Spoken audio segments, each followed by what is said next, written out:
আরেকটি বিষয় যে দেখুন আমরা একটু মবতন্ত্র নিয়ে আমরা একটু আলোচনা করেছি, তারপর আরেকটু আপনি দেখেন যে একজন একজন কি বলবো, আমি তার নাম মুখে উচ্চারণ করতে চাই না, আমার এত খারাপ লাগে, তার নামটা শুনলেও আমার খারাপ লাগে, কানে ব্যথা করে, মুখেও উচ্চারণ করতে চাই না।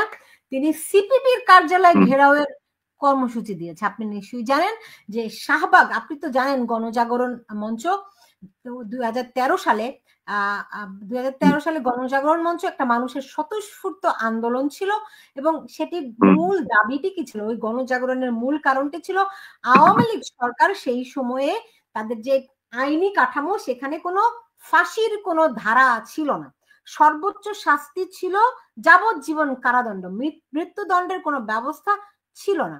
কিন্তু বাংলাদেশের মানুষ চেয়েছিল যুদ্ধাপরাধীদের যারা অভিযুক্ত হবে তাদের সর্বোচ্চ শাস্তি ফাঁসি, কিন্তু ফাঁসির কোনো বিধান না থাকায় মানুষ ক্ষিপ্ত হয়েছিল। যেদিন কাদের মোল্লার রায় হয় যাবজ্জীবন কারাদণ্ড, কারণ এটি ছিল আইনে সর্বোচ্চ। না না, আমি আপনাকে এখানে একটু আমি আপনাকে এখানে একটু সংশোধনী দিই। এখানে আমার যতদূর মনে পড়ে ওখানে আরেকটা জিনিস ছিল, সেটা হচ্ছে সরকার পক্ষ আপিল করার সুযোগ ছিল না, সেটা সংযুক্ত হয়েছে। রায় যেটা হয়, অপশন ছিল, সরকার পক্ষের আপিল করার সুযোগ ছিল না, প্লাস ফাঁসিরও কোনো বিধান ছিল না।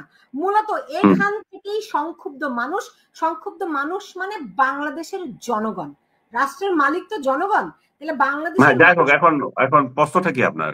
আমার প্রশ্নটি হচ্ছে সেই গণজাগরণকে তারা আখ্যায়িত করছে যে এটি ইসলাম ধর্মের বিরুদ্ধে জাগরণ। বিষয়টি কি এরকম ছিল নাকি? এবং এখন এখন তারা সেই ইসলাম ধর্মের বিরুদ্ধে জাগরণ হয়েছিল এইটিকে একটি অজুহাত দেখিয়ে সিপিবির কার্যালয়ে হামলার একটা আহ্বান জানিয়েছে, যেখানে আপনি জানেন লাকি আক্তার, যিনি 2013 সালে স্লোগান নাম কন্যা নামে খ্যাত হয়েছিলেন, এবং তিনি কিন্তু কে আহ্বান জানিয়েছে এটা? একজন ইউটিউবার। কোথাকার? ফ্রান্সের, বাংলাদেশি। আচ্ছা, আপনি নামই বলেন, আমি জানি না, এখনো দেখিনি আমি এটা। উচ্চারণ করতে আমার আমি এত খারাপ লাগে, আমার বলার মতো না। হ্যাঁ, তো আমি নামটা উচ্চারণ আচ্ছা, যাই হোক, আপনি জানেন যারা প্রথম আলো ডেইলি স্টারের জিয়াফত করেছিল তারাই, যারা এখন শাহবাগে ইনকিলাব মঞ্চ করেছে তারাই। আমার মনে হয় উনি একজন দেশপ্রেমিক ব্যক্তি। আমি তাকে দেশদ্রোহী চিন্তা করি না, যেটা বিগত সরকার আমলে করা হয়েছে। তার উচিত একটু সেন্সিবল কাজ করা। যদি ডক্টর ইউনূস সরকারকে উনি পছন্দ করেন, যদি মনে করেন যে শেখ হাসিনাকে হটিয়ে আমরা নতুন একটা সরকার প্রতিষ্ঠা করেছি, তাহলে তার কিছু মানে এমন কিছু করা উচিত না যেটা সরকারকে দেশে বিদেশে প্রশ্নবিদ্ধ করে। এমন কিছু করা উচিত না যেটা আমাদের সমাজের জন্য, রাষ্ট্রের জন্য ক্ষতিকর হয়। তো এবং উনার এটা ভাবা উচিত, উনি ডাকলে অনেক ধ্বংসাত্মক কাজ করতে পারেন, কিন্তু উনি উনি ডাকলে ভালো কাজ খুব কমই হচ্ছে।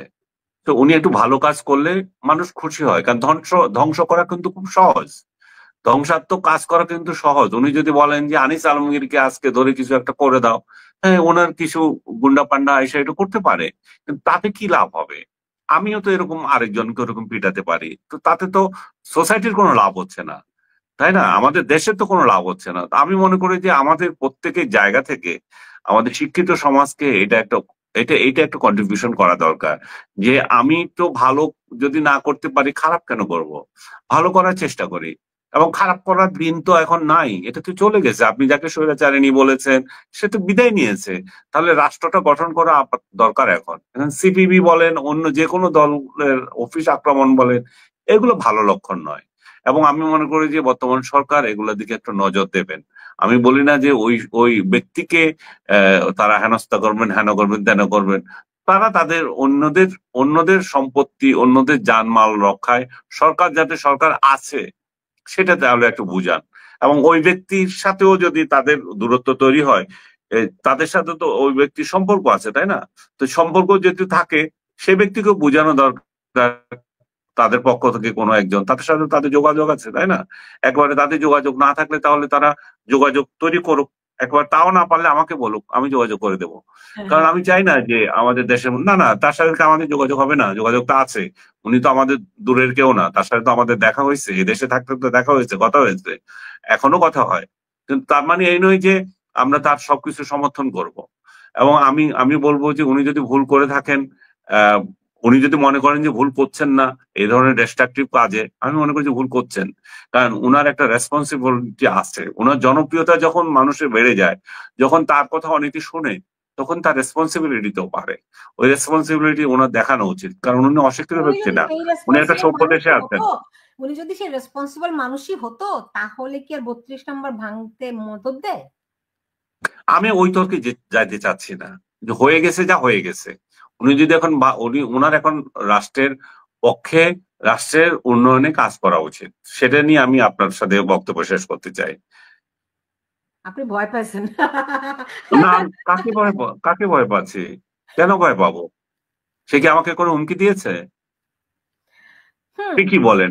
আপনি একজন শিক্ষিত মানুষ হিসাবে আপনি কি চান আমাদের দেশের নষ্ট হোক? আপনি তো বিদেশে বসে অবশ্যই, আছেন।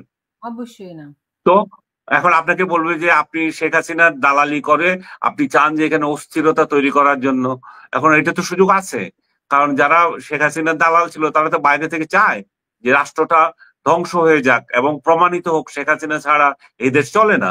তাহলে পিনাকি যদি এটা করে থাকেন, উনি যদি বলে থাকেন, তাহলে উনিও নিশ্চয়ই সেটা চাচ্ছেন না। এবং উনি যদি সেটা চান তাহলে তো শেখ হাসিনাই ইয়ে হয়, লাভবান হয়। উনি যদি সেটা চান তাহলে ভারতই লাভবান হয়। আমরা সেই সুযোগ দেবো কেন? তাই না? রাইট। তো এখন এখন দেখেন, এরই মধ্যে আওয়ামী লীগের তো সব কার্যালয় জ্বালাও পোড়াও করা হয়েছেই। জাতীয় পার্টির অফিসে তার আগুন দিয়েছিল।